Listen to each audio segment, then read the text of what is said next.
Buenos días, habla Russell Turner, soy estudiante de la Palabra de Dios.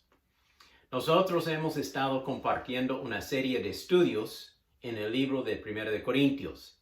Esta carta fue escrita por el apóstol Pablo a la iglesia en Corinto hace unos 2000 años.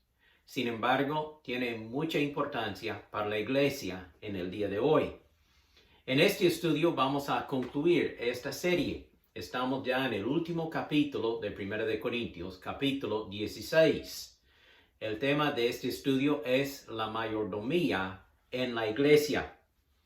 Los estudios previos han sido publicados en Facebook, tanto el video como las notas escritas también.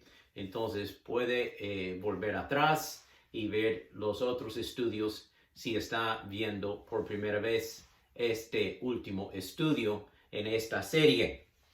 En los previos estudios, para recordar y repasar un momentico, voy a nombrar los temas de los estudios previos. Primero vimos los santos en la iglesia en capítulo 1 de 1 de Corintios. Toda persona que se ha arrepentido de su pecado y ha recibido a Cristo como su Salvador es un santo. No porque somos buenos, sino porque somos perdonados de nuestros pecados y hemos sido hechos hijos de Dios por fe en Cristo Jesús. Después vimos, número 2, la división en la iglesia de capítulos 1, la última parte, hasta capítulo 4. La rivalidad y contiendas entre hermanos en Cristo no es de Dios. Es una obra pecaminosa de la carne. Satanás fomenta la división y la confusión en la iglesia. Debemos evitarla a todo costo y amarnos unos a los otros. El estudio 3 hablaba de la inmoralidad en la iglesia, tocando capítulos 5 y 6 de 1 de Corintios. La inmoralidad es como la levadura. Si la permite en la iglesia, pronto toda la iglesia será contaminada. Toda persona puede ser perdonada por la sangre de Jesucristo, pero una vez que se haya convertido a Cristo, debe abandonar su vida pecaminosa y vivir una vida nueva en el poder de Cristo. De modo, si alguno está en Cristo, nueva criatura es. Luego, en el estudio 4, vimos el tema el matrimonio en la iglesia, que cubre capítulo 7 de 1 de Corintios. El matrimonio es ordenado por Dios. Dios hizo la primera pareja, Adán y Eva, y ellos tuvieron relaciones sexuales y reprodujeron hijos e hijas. No solo Caín, Abel y Set, sino también nombra en Génesis que tuvieron más hijos e hijas. Lo ideal es que ambas personas, el hombre y la mujer, sean creyentes, sean cristianos. Sin embargo, si uno ya está en un matrimonio desigual, en el cual uno es creyente y el otro es inconverso, no es creyente, pues debe mantenerse en este matrimonio y orar por su cónyuge inconverso para que se convierta a Cristo. Luego, en estudio número 5, vimos la libertad en la iglesia, que cubre capítulos 8 al 11 de 1 de Corintios. En la vida cotidiana hay muchas áreas gris que ni son blanco ni negro. ¿Qué debe hacer el cristiano en tales situaciones?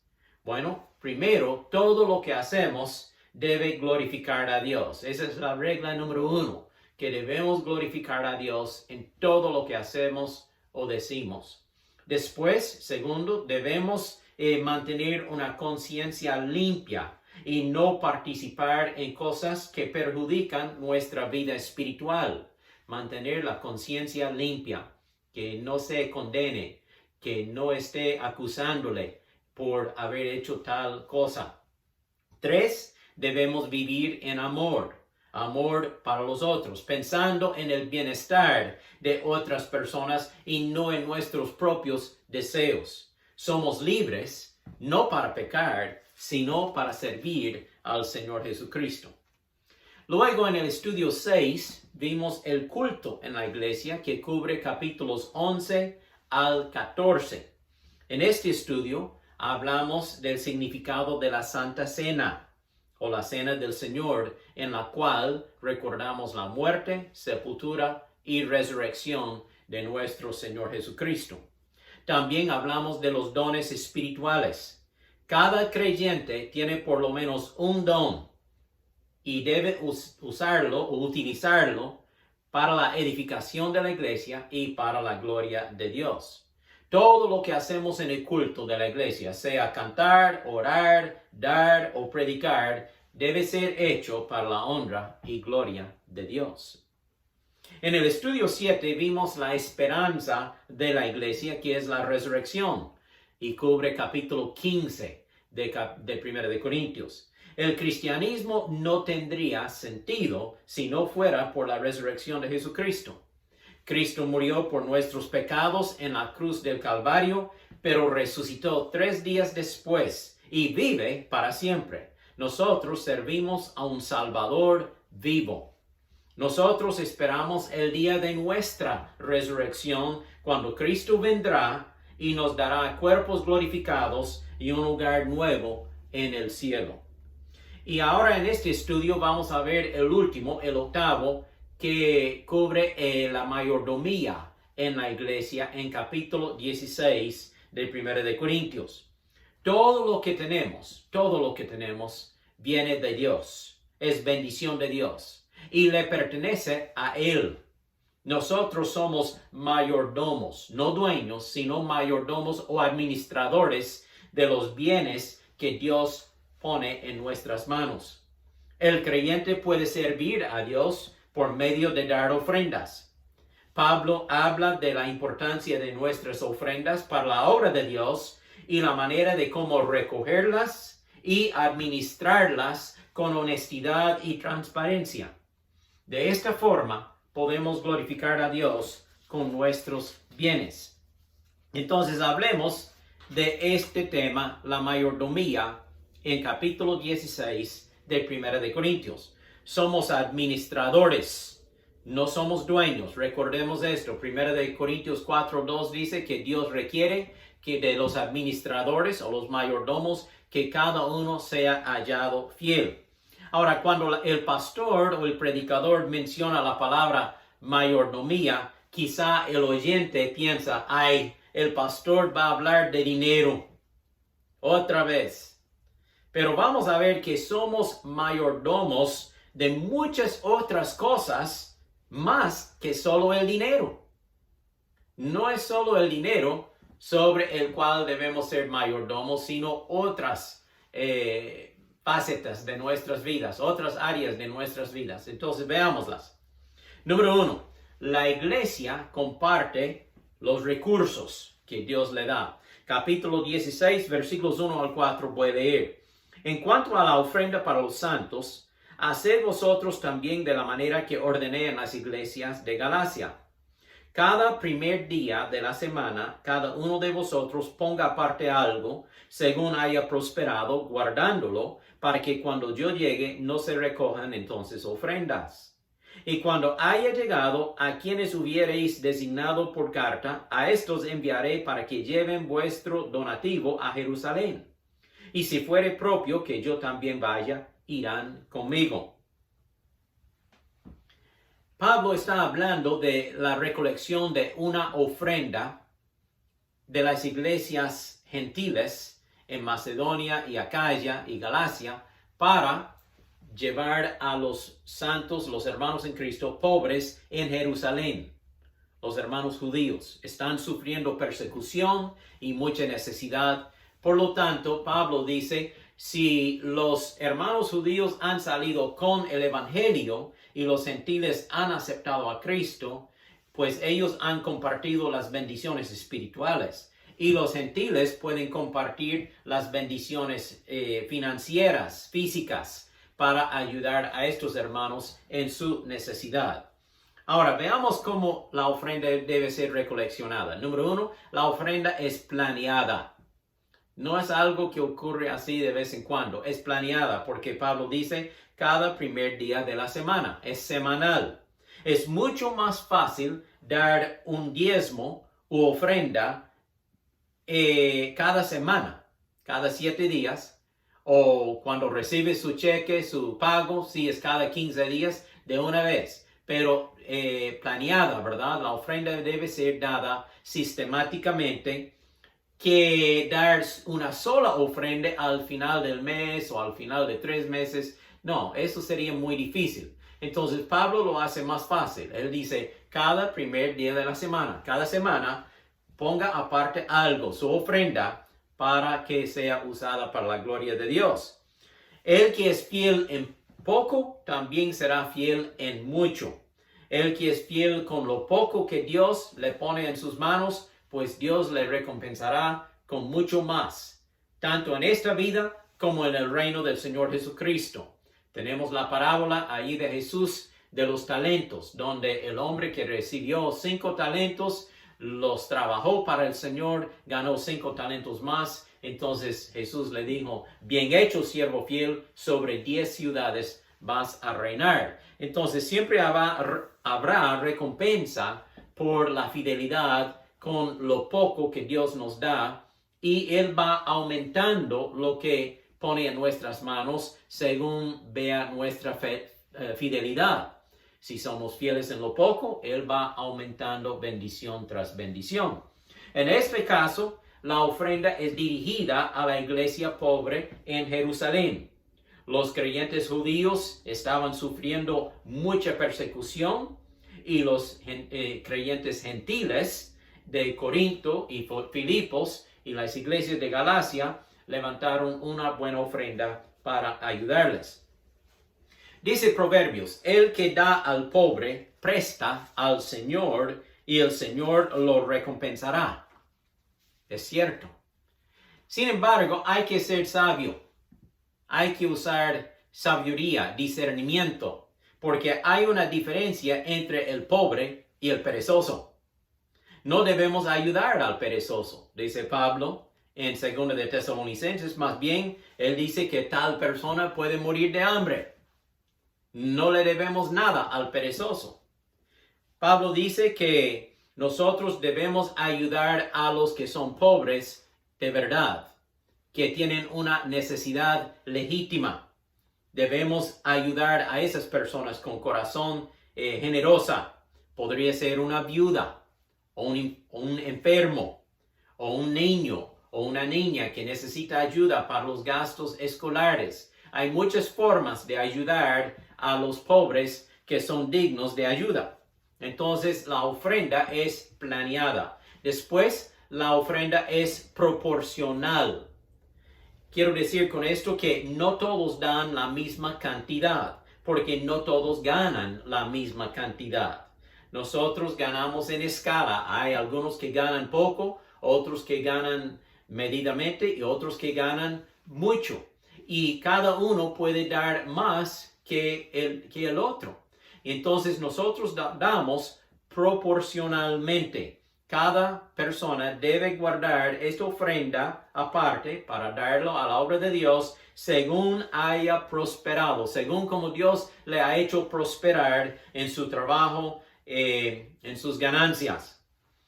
Por ejemplo, si usted trabaja en la finca y cosecha 10 racimos de plátano y los lleva al mercado y vende 10 racimos de plátano, podría regalar a la obra de Dios el costo de un racimo, la ganancia de un racimo, porque eso sería un diezmo. Si quiere regalar más al Señor, pues es cosa suya, pero una buena regla es empezar con el diezmo, por lo menos del 10%. Entonces, si ha vendido 10 racimos, si ha vendido 10 cerdos de su finca, pues la ganancia de un cerdo le pertenece al Señor. O si ha ganado $100, vamos a poner el ejemplo de moneda, que ha ganado un salario de $100, pues por lo menos el décimo, los $10, debe ser dado en la ofrenda para la gloria de Dios. Entonces, la ofrenda es proporcional. También la ofrenda es protegida. ¿Qué quiero decir con esto? Pues debe haber personas honestas, transparentes y confiables en la iglesia que cuentan las ofrendas y que las guardan en su lugar propio, sea una cuenta bancaria que después del culto el tesorero puede llevar la ofrenda a la cuenta bancaria, al banco y depositarlo ahí para que esté en un lugar seguro y así puede manejar los gastos de la iglesia o el ministerio con cual usted está trabajando. Jesús promete que estamos atesorando bienes en el cielo cuando damos a la obra de Dios. Mateo 6:19 dice que debemos de atesorar tesoro en el cielo donde la polilla y el ladrón no puede robar y la polilla no destruye y así tendremos recompensa eterna. Pues de igual forma debemos de usar cuidado con las ofrendas aquí en la tierra, porque Pablo dice aquí en versículo 3, y cuando yo llegue, a quienes hubieres designado por carta, los hombres que usted han designado para llevar esta ofrenda, pueden llevarla a Jerusalén, porque son hombres honestos, confiables, transparentes y de buen corazón. No son hombres como Judas Iscariote, ¿verdad? Aquel discípulo de Jesús que era el tesorero de los discípulos, pero él robaba del fondo del ministerio que tenía Jesús allí para cubrir los gastos. Entonces debemos de ver que la ofrenda es planeada, es proporcional y es protegida. La iglesia comparte sus recursos. 2. La iglesia comparte los obreros. Ahora dejamos el dinero a un lado y hablamos de otra cosa, de la mayordomía. La iglesia se compone de hombres y mujeres que son creyentes, hermanos en Cristo Jesús. Y estas personas son los obreros de Dios, los siervos de Dios. La iglesia comparte los obreros para la obra. ¿Qué quiero decir con esto? Bueno, los obreros son personas de confianza. Como ya hemos mencionado, los hombres que iban a llevar esta ofrenda en versículo 3 son hombres honestos y confiables. Y ellos deben llevar la ofrenda desde Corinto a Jerusalén para ser entregada a la iglesia allí. Después, los obreros son personas dispuestas. Nota versículo 10. Y hablemos de otro obrero que se llama Timoteo. Versículo 10. Y si llega Timoteo, mirad que esté con vosotros con tranquilidad, porque él hace la obra del Señor así como yo.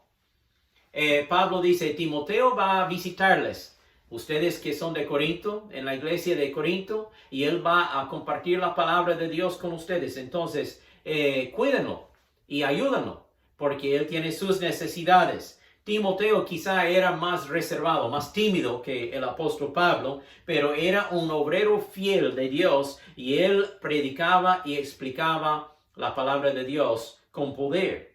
Timoteo iba a cualquier parte donde Pablo lo enviaba. Y Pablo está diciendo, Timoteo, yo quiero que vayas a Corinto para que prediques la palabra a los hermanos allí. Entonces él dice a los corintios, por favor, ustedes cuiden a Timoteo y ayúdenle y suplan sus necesidades. También los obreros son personas serviciales. Nota versículo 15, y hablamos de los mismos miembros en la iglesia de Corinto.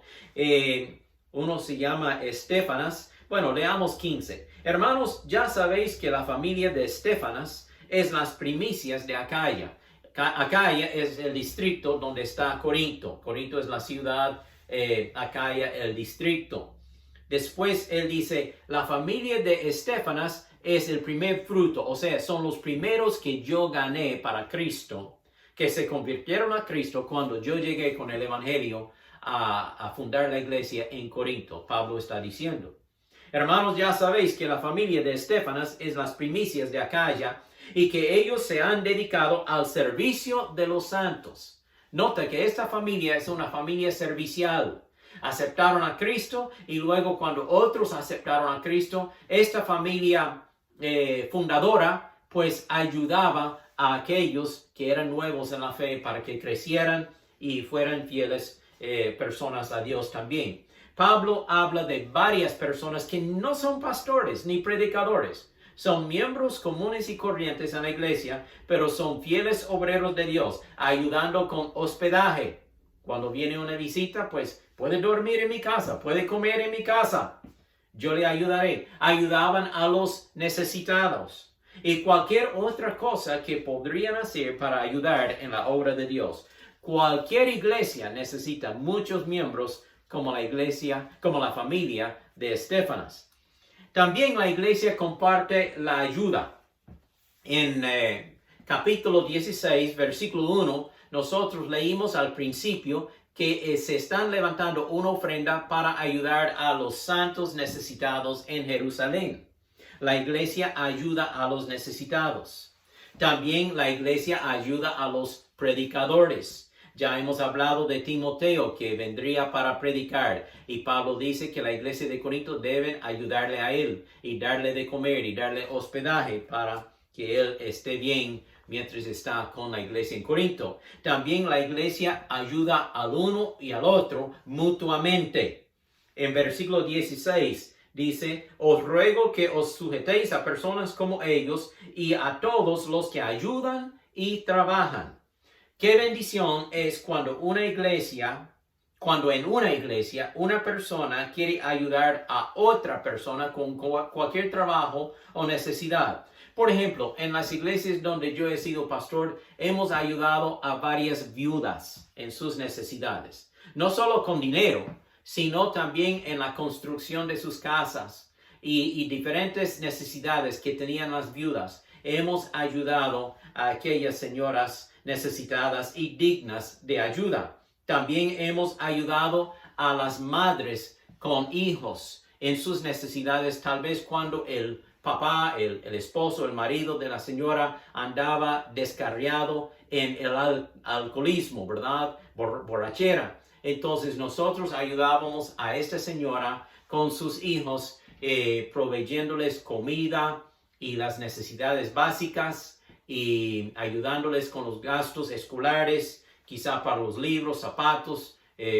ropa, en diferentes formas. También hemos ayudado a otras familias con los costos fúnebres. Cuando muere un pariente y quizá no tenía el dinero para comprar el ataúd o pagar los gastos fúnebres. Entonces nosotros les ayudábamos con una ofrenda monetaria o en cualquier forma para ayudar a estas personas en ese momento de tristeza. La iglesia comparte la ayuda. Es parte de nuestra mayordomía. También la iglesia comparte el amor. En versículos 13 y 14 dice, velad, estad firmes en la fe, portaos varonilmente y esforzaos, todas vuestras cosas sean hechas con amor. Que hagamos todo con amor. El amor produce firmeza. Pablo dice, sean firmes. ¿Por qué? Porque nosotros nos amamos uno al otro en el Señor Jesucristo. Por cierto, en el capítulo anterior, versículo 58, 15-58 dice, hermanos, estén firmes y constantes, creciendo la obra del Señor, siempre sabiendo que su trabajo en el Señor no falta valor. El amor produce firmeza. El amor produce esfuerzos. Es obvio que nosotros como padres, como madres, haríamos cualquier esfuerzo para proteger a nuestros hijos. ¿Por qué? Porque los amamos. Igualmente, nuestro amor para Cristo y para los hermanos en Cristo nos hace esforzarnos para la causa de Cristo y para ayudar uno al otro mutuamente. El amor produce esfuerzos y el amor produce el apoyo. El apoyo. Dos son mejores que uno, porque uno puede apoyarse sobre el otro. Jesucristo nos ama y promete que nunca nos dejará solos. Entonces tenemos el apoyo de Cristo con nosotros y nosotros debemos amar a nuestros hermanos en Cristo y apoyarles en sus necesidades. Bueno, hay una última parte de la mayordomía que quisiera mencionar y es la esperanza. La iglesia comparte la esperanza. Veamos versículos 19. Y aquí estamos hablando de saludos uno al otro, de ánimo uno al otro, de exhortación, de animar, de saludar, de levantar, de edificar uno al otro en el amor de Cristo. Versículo 19. Las iglesias de Asia os saludan. Aquila y Priscila. ¿Se acuerda de esa pareja? Aquila y Priscila, que hacían tiendas con Pablo, pues eran grandes colaboradores de Pablo. Y dice, Aquila y Priscila con la iglesia que está en su casa, os saludan mucho en el Señor. Aquila y Priscila no eran pastores, pero prestaban su casa para tener culto allí en su propio hogar. Os saludan todos los santos, saludaos los unos a los otros con ósculo santo. Yo, Pablo, os escribo esta salutación de mi propia mano. El que no amare al Señor Jesucristo sea anatema. El Señor viene. La gracia del Señor Jesucristo esté con vosotros. Mi amor en Cristo Jesús esté con todos vosotros. Amén. Pablo está diciendo aquí que la iglesia, en parte de su mayordomía, es de dar la esperanza uno al otro, de compartir la esperanza uno con el otro. Pablo habla de una puerta abierta donde él está trabajando. Ve al versículo 8, dice así en 8, pero estaré en Éfeso hasta Pentecostés, porque se me ha abierto puerta grande y eficaz, y muchos son los adversarios. Tenemos que enfocar en la puerta abierta. Tenemos que animarnos. Cuando una puerta se cierra, otra se abre. Dios está en control, es soberano. Cuando Él permite que una puerta se cierra, Él abrirá otra puerta que está dentro de su voluntad. Pero a veces nosotros enfocamos tanto en la puerta cerrada que no podemos ver la nueva puerta abierta. ¿Han escuchado las dos personas, pesimista, optimista? Pues un pesimista es uno que ve dificultad en cada oportunidad. Un pesimista es uno que ve solo las dificultades en cada oportunidad. El optimista es el que ve oportunidad en cada dificultad. Él solo ve las oportunidades y él dice, podemos en el poder de Cristo. Tenemos que enfocar en la puerta abierta y no lamentar tanto en la puerta cerrada. Deje la puerta cerrada porque Dios la permitió cerrar y fijémonos en la puerta abierta y sigamos haciendo la obra de Dios. Después tenemos que animar uno al otro. Como hemos leído aquí en versículos 19 y 20, debemos de saludarnos. Qué bendición es llegar al culto de la iglesia. Con esto de coronavirus, estamos ya ¿qué estamos? Finales de septiembre de 2020. Y pues hemos vivido un periodo desde marzo aproximadamente de 2020 hasta septiembre, donde los cultos han sido muy restringidos y hasta eliminados por algún tiempo y no pudimos congregarnos con los hermanos en Cristo. Y qué bendición ha sido en estos últimos días de poder volver al culto en la iglesia y saludar personalmente a otras personas que son creyentes en Cristo. Tenemos que animar uno al otro y tenemos que esperar la venida de Cristo. Aquí dice el Señor viene en versículo 22. Esta palabra es Maranata. Maranata, el Señor viene.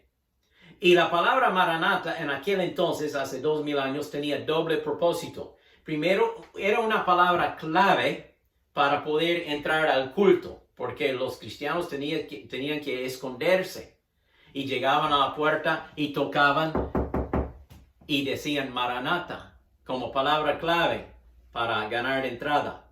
Pero también era un saludo entre los hermanos que quería decir el Señor viene. Sigamos fieles, amando al Señor, sirviendo al Señor. Después Pablo dice, el que no ama al Señor Jesucristo sea anatema, sea maldito. Esto suena muy fuerte, pero déjeme explicarle algo. Habían 3 niveles de disciplina entre el pueblo judío en aquel entonces. Por ejemplo, la persona en pecado sería restringida de asistencia en la sinagoga por 30 días, por un mes. Esta es la primera disciplina, el primer nivel de disciplina. Sería restringida esta persona pecaminosa, rebelde, de asistir a la sinagoga por 30 días. Si no se arrepintiera, sería advertida y restringida por otro lapso de tiempo, otro periodo de tiempo no definido, para ver si se cambiaría de parecer. Le daría una segunda oportunidad. Ok, todavía no puede volver a la sinagoga, sigue restringido, siga en disciplina, porque usted no quiere arrepentirse de este pecado, de esta rebeldía.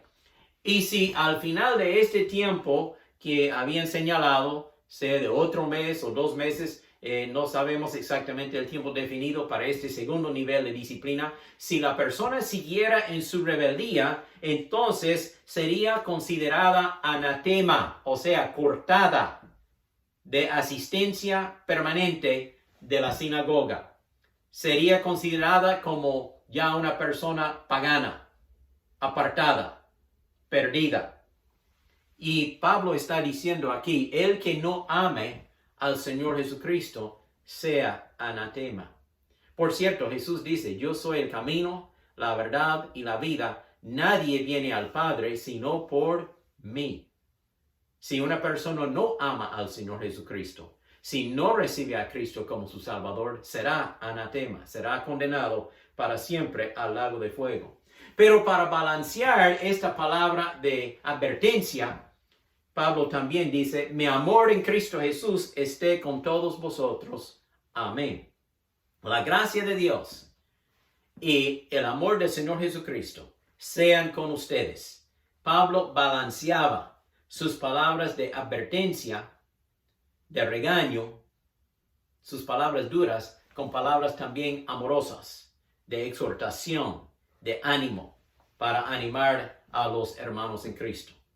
Bueno, hemos concluido este estudio, la mayordomía en la iglesia, y queremos recordar que Dios es dueño de todo. Todo lo que usted y yo tenemos, Dios nos lo ha prestado. Él es el dueño, nosotros somos los administradores. Por la gracia de Dios somos lo que somos y tenemos lo que tenemos.